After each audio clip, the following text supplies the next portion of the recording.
Hello Day! Welcome back to my YouTube channel, Diday's Vlog. So, for today's video ay share ko na naman sa inyo yung pang third na inventory sa aking tindahan. So, as you can see guys, nandito ako ngayon sa loob ng aming kwarto kasi hindi po talaga ako, wala po ako ngayon sa tindahan dahil hindi po talaga ako makapag-vlog doon dahil sobrang napakaingay ng mga sasakyan. So, mas mahirapan ako na mag-edit pa na ikat yung bawat pagdaan ng mga sasakyan o di naman kaya ay paulit-ulit na sinasabi ko or babanggitin ko ulit kasi nagkasabay yung sasakyan doon sa sinasabi ko. So, noong nakaraang January 13, so bali natagalan lang talaga ako sa pag-upload kasi sobrang busy ko na talaga guys. Kung alam niyo lang, dito sa bahay nagkalat na yung bahay namin sa tindahan, mas doon na ako halos. Tapos dito pag uwi ko pagod na pagod ako, antok na antok ako, kaya pagdating dito sa bahay natutulog na lang ako ng halos 4 na oras. Tapos meron pa kaming baboy, tapos meron pang mga labahin. Grabe talaga guys. Tapos yung mga labahin ko hindi na kasi siya anam ba, anong tawag ng anam-anam, hindi ko siya na paunti-unting labhan dahil nga palagi talagang walang tubig dito sa amin day. Parang gusto ko na talagang umalis dito kasi nakakaloka na talaga itong lugar na to, walang tubig. So, ngayon, ang isi-share ko or ang topic natin for today's video ay tungkol po sa aking third na inventory doon sa tindahan. So, nung December, yung last na inventory namin yung December 15 ay ang inventory namin doon is 25,000. Hindi ko naaalala kung na-vlog ko ba yun. Basta umabot ko siya ng 25,000. Yun yung inventory namin sa December. Tapos ngayong dumating na ang January 15, kasi every 15 po talaga ako nag-inventory. Hindi ko po alam guys, pero nasimulan ko kasi yun ng 15. So gusto ko nga sana na i-move siya ng every 30 or 31, pero siguro soon na lang, hindi pa muna ngayon kasi nasimulan ko na. Siguro by February ay simulan ko nang mag-inventory kada katapusan, hindi na yung 15, hindi na yung January 15, February 15, hindi na. So ngayon guys, sa awa naman ng Diyos, yung inventory namin noong January 15 ay medyo umangat pa rin siya guys. Kasi, di ba 25,000 plus yung sa December namin. 25,000 plus ba yun or 23? Nakalimutan ko. Basta, kasi yung mga list kasi nandoon lang sa tindahan, hindi ko dinala dito sa bahay. Tapos, ang inventory namin, ipa-flash ko na lang dyan sa screen. Hindi ko lang kasi alam kung paano ma-edit siya. Paano siya ma-edit na ma-insert dyan sa screen. Kasi yung gamit ko nga na editor is yung CapCut. So, hindi ako marunong doon. Marunong ako sa KineMaster, pero dito sa CapCut, hindi ako marunong paano mag-insert, paano maipakita yung mga pictures dyan dito ilagay, or basta pag-aralan ko muna. Basta ipa-flash ko lang dyan, or meron akong mga video clips na ipapakita sa inyo na yun po talaga ang aming inventory. So, ang inventory namin this January is 29,000 plus. 29,000 mga hindi ko masabi yung exact amount, basta mga 100 na lang yung kulang para mag 30k na siya yung kabuuang total ng mga benta namin ng dyan sa tindahan. Pero guys, ang nakakasa doon kasi sa 30,000 na yan, sa 29,000 na yan, yung utang ng mga kakilala namin, kapamilya namin, ay umaabot na po siya ng 8,000. Sobra siyang nakakalungkot kasi pahirapan po silang singilin. Syempre yung iba is kapamilya ko lang naman, so mas lalo ko nahirapan. At ako yung tindera, ako yung nagbukas ng tindahan na hindi po ako marunong maningil. marunong ako, pero nasa ano ko lang, hanggat kaya ko pang bigyan ng chance na sige, kung hindi ka pa muna magbayad, mga ganyan-ganyan. Pero hindi po talaga ako naningil guys, kasi ako yung mahiya na maningil sa mga may utang sa tindahan namin.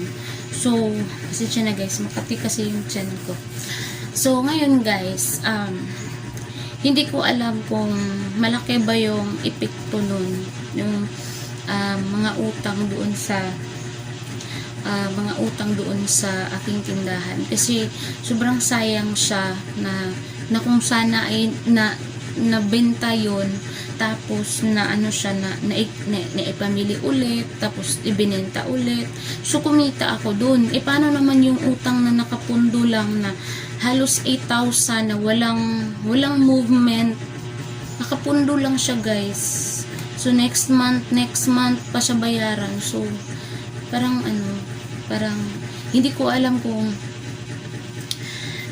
sa hinaharap kung anong mangyayari. Kasi guys, sa totoo lang, parang gusto ko nang sumuko sa pagtitindahan. Kasi napapagod na din kami. Pero guys, meron yung 30,000, hindi na namin sinama yun, yung mga ipon namin. Kasi sa totoo lang, meron na po talaga kaming ipon kahit papaano. So ngayon, mas nilubos-lubos ko na every time na may magbayad sa amin ng utang, or every time na meron kaming kinikita sa buong gabi, yun yung aming iniipon. Yung buong gabi talaga, kasi yung tindahan namin guys is 24 hours yun. Yun ang ginawa namin. Dahil 24 hours yung aming tindahan, minsan kasi naka-close yan sa gabi, bandang 11 to 11 or 12 hanggang umaga naka-close yan. Pero yung mga dati na naming mga customer na nasanay na sila na pwede pala kaming gisingin kung may kailangan silang bibilhin, ganyan. So, yung tindahan kasi namin ay meron siyang maliit na butas, sa doon lang namin ibibigay yung mga bibilhin nila na kaya lang naman makadaan doon sa maliit na butas. Hindi na namin kailangan buksan talaga yung pinto ng tindahan. Kasi, syempre, iwas na rin sa mga masasama, kasi minsan, yung ate ko lang, anak niya at yung kapatid kong babae ang nagbabantay doon. Kasi nga minsan hindi ko na din talaga kinakaya. Kasi sa totoo lang guys, hindi ko po talaga kaya na ako magbabantay buong araw at buong gabi doon.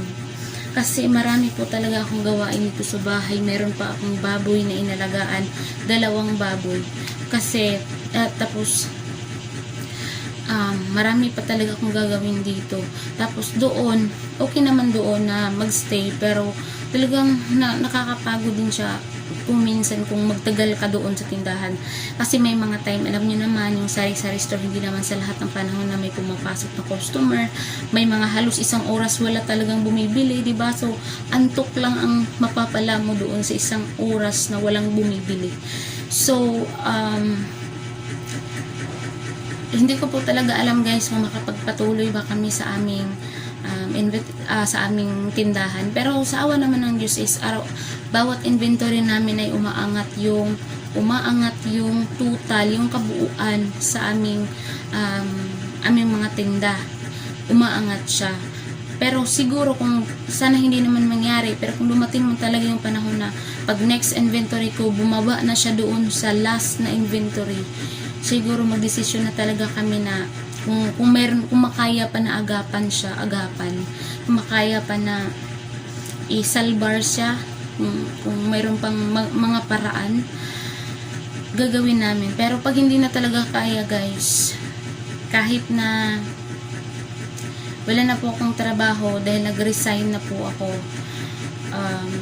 mapipilitan po talaga ako na itigil na, kasi nagsasayang lang kami ng oras, tapos hindi naman kami kumikita. Pero sa ngayon na nakita ko na medyo meron pa naman, umaangat pa naman siya, nakapag-ipon naman kami kahit papaano, nakapagbayad naman ng mga bills, mga kuryente, mga ano-ano pa dyan, tapos nakakain pa naman kami. Pero hindi sa lahat ng panahon doon namin kinukuha yung pagkain namin. May mga times lang na syempre yung mga nagbantay, pakainin namin, pakapihin namin, painumin namin ng soft drinks minsan, kasi nga hindi din biro ang magbantay doon sa totoo lang guys. Kaya pero hindi naman sa lahat ng panahon na doon ko kinukuha yung mga pinasna ko sa kanila, pinanglibre ko sa kanila, pinakain ko sa kanila, ulam, bigas, ganyan. Hindi naman lahat doon kasi meron namang sahod yung asawa ko, so minsan doon ko din kinukuha para hindi naman po lahat doon kukunin sa kita sa tindahan kasi lalo lang talagang babagsak ang tindahan na yan.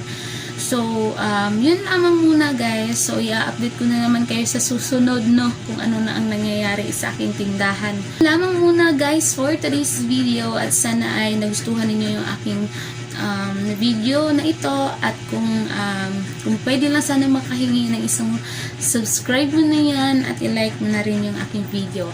Maraming salamat sa panonood. Bye!